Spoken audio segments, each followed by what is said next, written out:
नमस्कार, मैं नीलेश कुमार स्वागत करता हूं आपका बेसिक एजुकेशन सेंटर में। हम लोग फ्रैक्शन के बारे में पढ़ रहे हैं। मैंने पिछले 3 क्लास में फ्रैक्शन के बारे में पढ़ाया है। जो लोग चैनल पर नए हैं मेरे डिस्क्रिप्शन में जाइए और पिछले क्लास को भी देख लीजिए, चैनल को सब्सक्राइब कर दीजिए। आइए हम लोग फ्रैक्शन के बारे में, डेसिमल फ्रैक्शन के बारे में आज हम लोग पढ़ते हैं कि डेसिमल फ्रैक्शन को हम लोग कैसे ऑपरेट करते हैं। सबसे पहले देखिए, यदि fraction equal to P by Q दिया हुआ है और क्यू का वैल्यू 10 या 10 का कोई घात हो, जैसे 3/100, 4/10, 5/1000, तो ये सब हमारा डेसिमल फ्रैक्शन में आता है। मैंने पिछले क्लास में बताया है।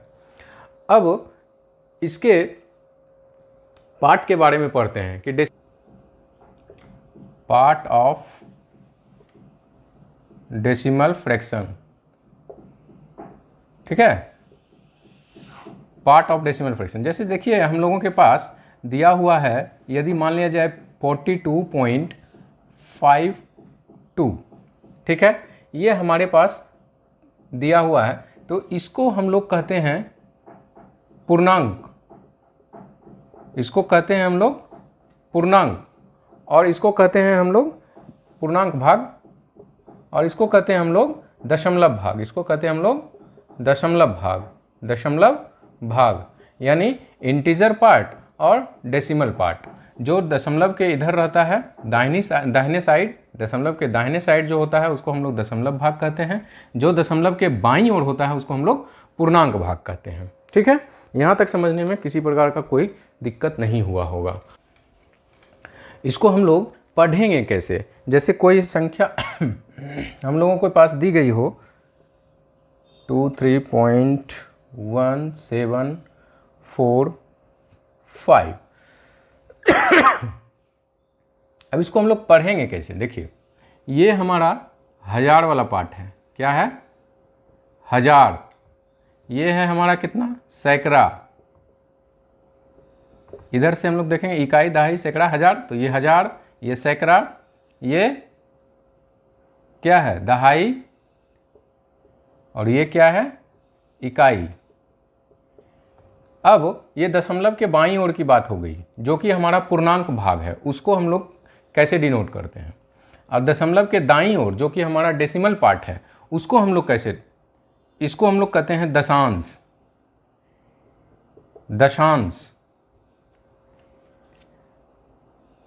इसको कहते हैं हम लोग शतांश। इसको कहते हैं हम लोग सहस्त्रांश, और इसको कहते हैं हम लोग 10 सहस्त्रांश। ये क्लियर हो गया होगा, क्योंकि ये अंश में है, इसीलिए इसको हम लोग इस प्रकार से अंश में बोलेंगे, दशांश, शतांश, सहस्त्रांश और 10 सहस्त्रांश। अब देखिए बहुत आदमी, अच्छे लोग जो हैं, इसको पढ़ नहीं पाते हैं कि इसको पढ़ना कैसे है। वो सीधे पढ़ देंगे इसको कैसे? 6545.1745, जो कि एकदम गलत है पढ़ने का तरीका।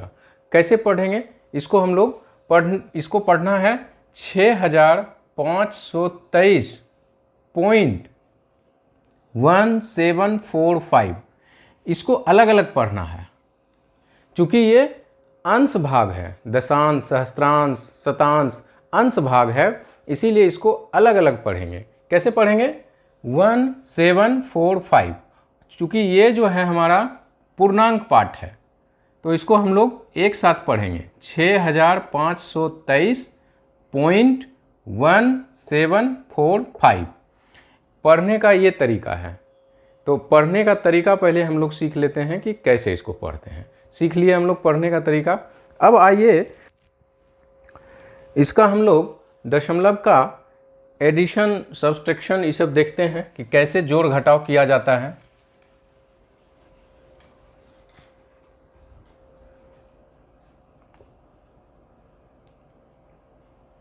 कैसे जोड़ घटाव किया जाता है। अब देखिए जैसे दशमलव का पार्ट हो, अब हम लोगों के पास जैसे 14.5 4.53 प्लस 4.04 दिया हुआ है 5। तो इसको हम लोग ऐड कैसे करते हैं? तो देखिए पहले इसके लिखने का तरीका क्या है। इसको लिखने का तरीका ये है कि लिखते हैं पहले हम लोग 14.53, 14.53 हम लोगों ने लिखा। उसके बाद इधर वाले पार्ट को कैसे लिखेंगे? अब 4 है तो 4 है तो 4 के आगे कुछ नहीं है तो हम लोग 0 लगा सकते हैं, तो 0.4 लिख देंगे यहाँ पर देखिए, फिर पॉइंट। अब इसको इधर से लिखते हैं यानी 0.45, यहाँ पर कोई अंक नहीं है तो यहाँ 0 दे सकते हैं, ठीक है। अब इसको हम लोग ऐड कर देंगे 5 7 5 8 1। ऐड करने का यही तरीका है। अब एक चीज़ और समझना है, जैसे 4.5 दिया हुआ है तो 4.5 को हम लोग 4.5 भी बोलते हैं, तो इस पर हम कितना भी 0 दे दें कोई अंतर पड़ने वाला नहीं है। यानी दशमलव के दाहिनी साइड में किसी भी अंक के बाद 0 देने से वो परिवर्तित नहीं होता है, लेकिन दशमलव के बाद तुरंत 0 देने से, जैसे 0.05 देंगे और 0.5 देंगे तो दोनों में अंतर है, 0.5 का मान और 5 का मान में। ये 50 है समझिए या 500 है, लेकिन ये 5 है। क्या है? 5 है। लेकिन इधर जो है पॉइंट के इधर जो पूर्णांक पार्ट है, पूर्णांक पार्ट के आगे कितना भी 0 दे देंगे तो उससे कोई फर्क पड़ने वाला नहीं है, लेकिन इसके बाद नहीं देंगे। जैसे 40 तो 40 हो जाएगा, ये 4 है, ठीक है। ये क्लियर छोटी छोटी बातें हैं लेकिन इसको क्लियर रखना चाहिए। अब हम लोग एक आध माइनस वाला देख लेते हैं। जैसे 144.6 माइनस 69.570। अब इसको माइनस करना है, तो माइनस करना है तो उसी प्रकार से इसको लिख देंगे, ठीक है। पॉइंट के बाद किसी भी अंक दशांश के बाद कितना भी 0 दे दें कोई फर्क पड़ने वाला नहीं है। अब 69 के आगे 0 दे देंगे तो कोई फर्क पड़ने वाला नहीं है। फिर 570। अब इसको जो है हम लोग माइनस कर देंगे, माइनस कर देंगे तो कितना हो जाएगा? 0 3 0 5 7 75.030। इसको ऐसे हम लोग पढ़ते भी हैं। दशमलव के भिन्न को माने डेसिमल पार्ट को हम लोग कैसे पढ़ते हैं? पार्ट में उसको पढ़ते हैं। कैसे? 75.030 ऐसे पढ़ेंगे, इन्हें कि 75.30 पढ़ देना है, वो गलत हो जाएगा। अब आइए मल्टीप्लिकेशन देखते हैं और डिवीज़न देखते हैं, यानी गुना और भाग। गुना और भाग, जैसे हमारे पास में 0.8 दे दिया हो और गुना 0.04 दे दिया हो, इसको कैसे गुना करेंगे? अब सबसे सिंपल तरीका ये है कि उसको दोनों को गुना कर दीजिए और पॉइंट के बाद जितना 0 है वो बैठा दीजिए। अब इसको देखिए, सिंपल तरीका हम बता दे रहे हैं।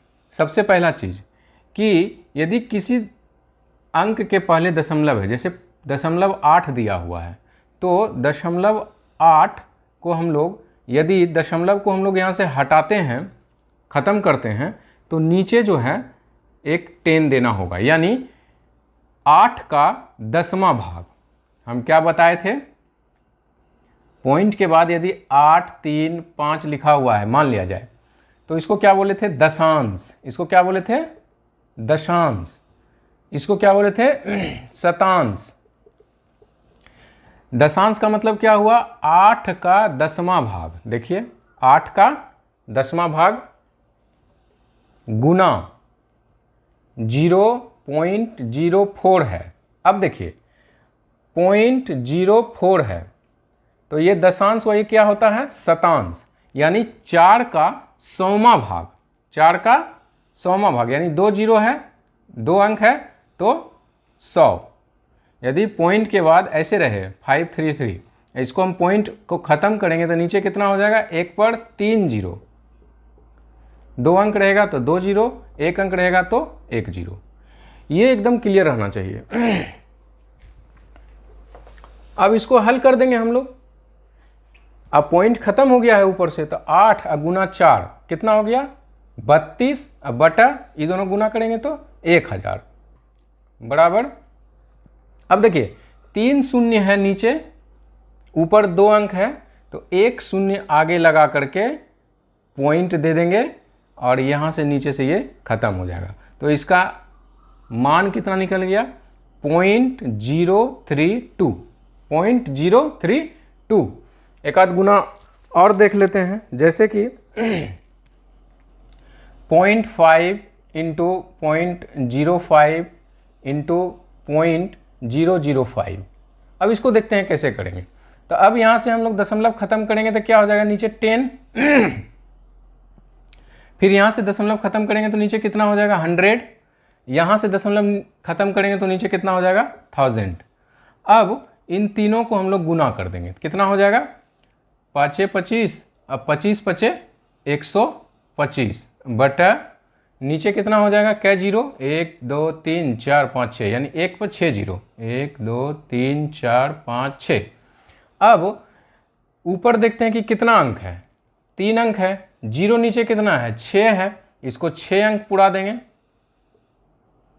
आगे दे देंगे दशमलव, तो ये खत्म हो जाएगा यहाँ से, यानी इसका वैल्यू कितना हो जाएगा इतना 0.000125। गुना हम लोग देख चुके हैं, अब भाग देखते हैं। गुना समझने में किसी को किसी प्रकार की परेशानियां नहीं होंगी। अब हम लोग भाग देखते हैं, भाग वाला पार्ट।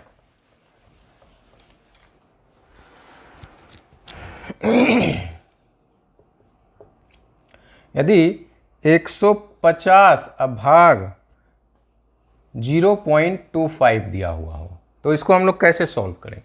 अब देखिए हम लोग बताए थे अभी 150 भाग, यहां से दशमलव उड़ाएंगे तो कितना हो जाएगा नीचे 100, कोई दिक्कत नहीं होगा इसमें। अब 150, अब साइन को चेंज करते हैं, यहाँ का साइन को हम लोग इनटू में चेंज करते हैं, तो इसका ये ऊपर ये नीचे हो जाएगा, यानी 100/25 हो जाएगा। अब इसको काट दीजिए, 25 छक 150 बराबर 600, इसका आंसर हो गया, निकल करके तैयार हो गया। एक आध और एग्जाम्पल लेते हैं, जैसे 300 भाग 0.75, उसी प्रकार से 300 गुना कर देंगे तो क्या हो जाएगा 100/75, 75 चौक 300, 400 हो गया इसका आंसर। यानी ये बिल्कुल ही जो हम लोग बचपन में पढ़ते थे वो बिल्कुल यही चीज़ है, क्योंकि उसको रिवाइज भी करना ज़रूरी होता है। बहुत सारा चीज़ ऐसा होता है जो जहन से उतर जाता है, तो उसको हम लोग एक बार पूर्णतः रिवाइज कर लिए कि दशमलव का जो पार्ट है उसको हम लोग कैसे पढ़ते हैं, इंटीजर पार्ट को कैसे पढ़ते हैं, डेसिमल पार्ट को कैसे पढ़ते हैं, उसका एडिशन, सब्सट्रैक्शन, मल्टीप्लिकेशन और डिवीजन हम लोग देख चुके हैं। अब हम लोग नेक्स्ट पार्ट में इसका और कुछ फंक्शन को देखेंगे, डेसिमल पार्ट का। नेक्स्ट पार्ट में हम लोग इसके दशमलव के पुनरावृत्ति को देखेंगे। तब तक के लिए इजाज़त दीजिए, धन्यवाद।